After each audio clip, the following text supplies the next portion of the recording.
Et comme tous les vendredis, c'est le bloc-notes de Simone Rodan-Benzaken, la directrice de l'American Jewish Committee en France et de l'AJC Europe. Simone, bonjour. Bonjour Eva. Ce samedi 12 avril, des négociations hautement sensibles vont s'ouvrir à Oman entre les États-Unis et la République islamique d'Iran. Le président Trump parle de discussions directes alors que Téhéran affirme que les médiateurs omanais assureront une navette entre les délégations. En tout cas, une chose est sûre, ces pourparlers très attendus interviennent dans un contexte explosif. Simone, avant de rentrer avec vous dans les détails, pourquoi ces négociations ont lieu maintenant ?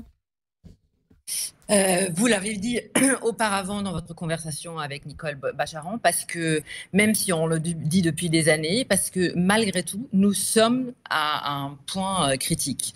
Depuis 2 ans, la République islamique d'Iran a fait des avancées malgré tout majeures, en tout cas c'est ce que disent les renseignements, dans son programme nucléaire. Elle enrichit de l'uranium à 60%, donc un seuil extrêmement proche du niveau militaire. Elle dispose déjà d'assez de matière pour produire plusieurs armes nucléaires de base. À cela s'ajoute un constat franchement glaçant. Les agences de renseignement américaines et israéliennes ont détecté des activités liées à la militarisation nucléaire, parce que c'est ça le vrai sujet, notamment sur le site de Parchin. Et donc, l'Iran n'est plus tout simplement en posture de dissuasion symbolique. Il est potentiellement, en tout cas potentiellement, à quelques mois de la bombe, et donc y compris de la militarisation. Donc face à cela, Trump a posé un ultimatum il y a quelques semaines dans une lettre, ou bien le régime accepte de désarmer totalement dans les 60 jours, donc la date expire au mois de juin, dans quelques semaines, en 3 semaines, ou bien il s'expose à des conséquences militaires et donc économiques considérables. Certains parlent d'un coup diplomatique de Donald Trump, c'est aussi votre lecture ? Non, moi je pense que ce n'est pas une stratégie déni, c'est juste une réaction à une situation qui est devenue totalement intenable, bien évidemment pour Israël, mais aussi pour les États-Unis. Pendant les années Biden, le régime a profité d'un climat permissif pour accélérer son programme, tout en menant des négociations qui ont commencé, recommencé, arrêté. Et ce que l'administration fait aujourd'hui, c'est de poser en fait des conditions claires et à une réponse à une escalade iranienne qui est préoccupante. Il ne faut pas se laisser aveugler par le style de Trump. Ce qui importe, ce sont des lignes rouges qui seront posées, notamment ce week-end, et surtout les gens autour de lui qui ont une vraie connaissance stratégique du dossier, et notamment, je pense bien sûr à Mike Waltz et au secrétaire d'État Rubio. Les États-Unis exigent de l'Iran un désarmement complet, permanent et vérifiable. Alors ça signifie quoi concrètement ? Alors c'est un peu technique, mais ça veut dire en réalité tout simplement c'est qu'au lieu de ce qu'on a fait avant dans le JCPOA en 2015, il ne s'agit plus uniquement de suspendre ou de ralentir le programme, mais de le démanteler totalement. Plus d'enrichissement, plus de recherche sur la militarisation, démontage des installations sensibles, destruction et exportation des stocks d'uranium enrichi, et bien évidemment aussi un accès illimité de l'agence atomique pour qu'elle puisse vérifier ce qu'il se passe, et donc une transparence. Et l'objectif, c'est d'empêcher tout retour tout simplement en arrière, parce que c'est ce qui s'est passé à chaque fois en fait maintenant. Ce qu'on veut éviter, c'est que la République islamique gèle pendant quelques semaines, quelques mois, quelques années son programme, obtiennent des concessions et puis relancent discrètement ses activités à la première occasion. Alors, qu'est-ce qui peut expliquer, Simone, que le régime islamique accepte malgré tout de rentrer dans ce processus de discussion ? Je pense que c'est ce qu'appelle Donald Trump, déjà en 2016, maximum pressure, donc la pression. Elle est aujourd'hui énorme sur plusieurs fronts, donc il ne faut pas toujours regarder ce que dit Donald Trump, mais ce que fait Donald Trump. Il y a eu des réactivations des sanctions très importantes, d'abord économiques, depuis février. Les exportations de pétrole, par exemple, sont ciblées. Notamment, on sait que l'Iran a reçu beaucoup d'argent pour ses exportations de pétrole vers la Chine. Des menaces de sanctions secondaires pèsent également sur les partenaires économiques de l'Iran. Et ensuite, bien évidemment, il ne faut pas l'oublier, et encore une fois, vous l'avez dit avec Nicole Bacharan, la menace militaire. Donc, les États-Unis ont considérablement renforcé leur présence dans la région. Ce n'est pas uniquement ce que dit, encore une fois, Donald Trump, mais ce qu'il fait. Et donc, c'est la présence militaire dans la région, bien évidemment les frappes sur les Houthis au Yémen, mais aussi, bien évidemment, la capacité aujourd'hui d'avoir des frappes ciblées contre les installations nucléaires iraniennes. Mais le régime n'est pas entrer dans ces négociations par conviction, bien évidemment, ni par un esprit de compromis. Il le fait pour desserrer tout simplement l'étau, c'est ce qu'il fait toujours, gagner du temps, comme il le fait toujours. C'est un régime qui a élevé la tactique du double langage au rang d'art diplomatique. On a franchement tous énormément à apprendre des Iraniens.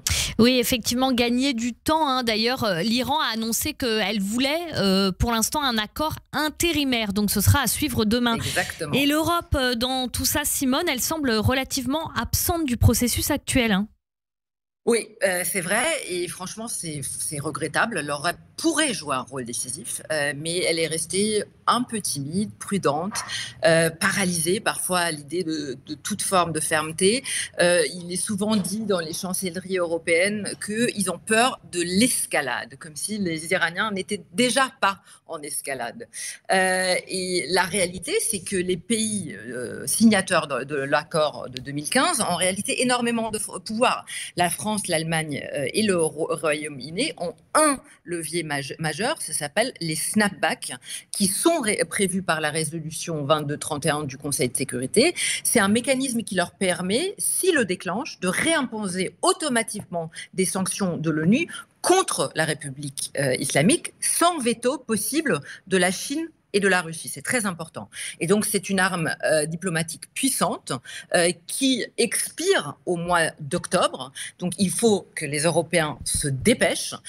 La deuxième chose, c'est que ce que les Européens peuvent faire, c'est qu'ils peuvent enfin inscrire les gardiens de la révolution sur la liste des organisations européennes terroristes de l'Union européenne. C'est toujours pas été fait. C'est franchement inadmissible qu'en 2025, alors que ce groupe est responsable d'attentats, de répression sanglante contre sa propre population, de l'armement de milices terroristes à travers le Moyen-Orient et bien évidemment aussi en Ukraine, de menaces contre les opposants et des citoyens juifs européens, qui soient toujours pas désignés comme tels en Europe. Alors justement, est-ce que les États-Unis eux-mêmes en font assez à ce niveau-là ? Alors, effectivement, ils ont désigné le corps des gardiens de la Révolution comme une organisation terroriste depuis longtemps, donc c'est très important. Mais je pense que même les États-Unis pourraient faire plus. On a parlé des sanctions, on a parlé de la menace militaire, mais ce qu'il ne se fait pas assez, je pense, ni chez les Européens, ni chez les Américains, c'est un vrai soutien au peuple iranien. C'est ce que les opposants iraniens appellent le maximum. Oui, c'est ce qu'ils réclament. Pas uniquement, exactement. C'est pas uniquement des tweets de solidarité, mais une vraie politique.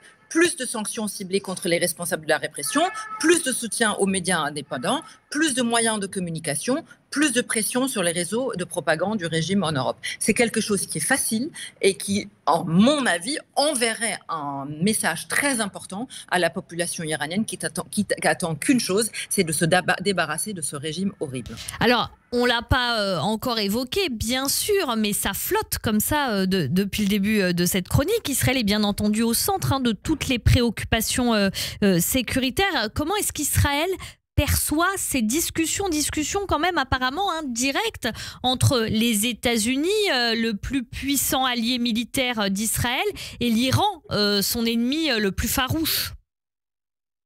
Alors, je dirais avec une extrême vigilance. Alors, la presse a rapporté que Benjamin Netanyahu était un peu surpris de l'annonce qui a été faite par le président américain à la Maison-Blanche lors de leur réunion. Mais quoi qu'il en soit, oui, effectivement, avec énormément de vigilance.